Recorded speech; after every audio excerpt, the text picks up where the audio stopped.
ನಂದು ಪ್ರೀವಿಯಸ್ ಒಂದು ವಿಡಿಯೋಲಿ ನಾನು ಪ್ರೋಟೀನ್ ಬಗ್ಗೆ ಹೇಳಿದ್ದೆ.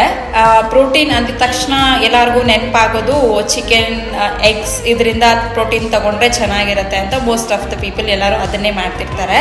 ಆ್ಯಂಡ್ ನಾನ್ ವೆಜಿಟೇರಿಯನ್ ಸೋರ್ಸಿಂದ ಏನು ಪ್ರೋಟೀನ್ನ ನಾವು ಇಂಟೇಕ್ ಮಾಡ್ತೀವಿ ಅದು ನಮ್ಮದು ಬಾಡಿಯಲ್ಲಿ ಈಸಿಯಾಗಿ ಡೈಜೆಷನ್ ಆಗೋದಿಲ್ಲ. ನಮ್ಮದು ಬಾಡಿಗೆ ಹೆಲ್ದಿ ಯಾವುದು ಅಂತ ಹೇಳಿದ್ರೆ ವೆಜಿಟೇರಿಯನ್ ಸೋರ್ಸಿಂದ ಆಗಿರುವಂಥ ಪ್ರೋಟೀನ್. ಆ್ಯಂಡ್ ನೀವು ಫುಡ್ಡಲ್ಲಿ ನನಗೆ ಪ್ರೋಟೀನ್ ಬ್ಯಾಲೆನ್ಸ್ ಮಾಡೋಕ್ಕಾಗ್ತಾ ಇಲ್ಲ, ನಾನು ಸಪ್ಲಿಮೆಂಟೇಷನ್ ಅಂದರೆ ಫುಡ್ ಸಪ್ಲಿಮೆಂಟೇಷನ್ಗೆ ಹೋಗ್ತೀನಿ ಅಂತ ಹೇಳಿದ್ರೆ ಪ್ರೋಟೀನ್ದು PDCAS ವ್ಯಾಲ್ಯೂ ಅಂತ ಇರುತ್ತೆ. Protein digestibility corrected amino acid score ಅಂತ. ಅದರದ್ದು ಸ್ಕೋರ್ 1 ಇರಬೇಕು. ಆ protein actually best protein and easy digestion ಆಗುವಂಥ ಪ್ರೋಟೀನ್ ಆಗಿರುತ್ತೆ. ಇಫ್ ಇನ್ ಕೇಸ್ ನೀವೇನಾದರೂ ಫುಡ್ ಸಪ್ಲಿಮೆಂಟೇಷನ್ಗೆ ಹೋಗ್ತೀನಿ ಅಂದರೆ ಆ PDCAS ವ್ಯಾಲ್ಯೂನ ಚೆಕ್ ಮಾಡಿಕೊಂಡು ಯೂಸ್ ಮಾಡಬೇಕಾಗುತ್ತೆ. Thank you.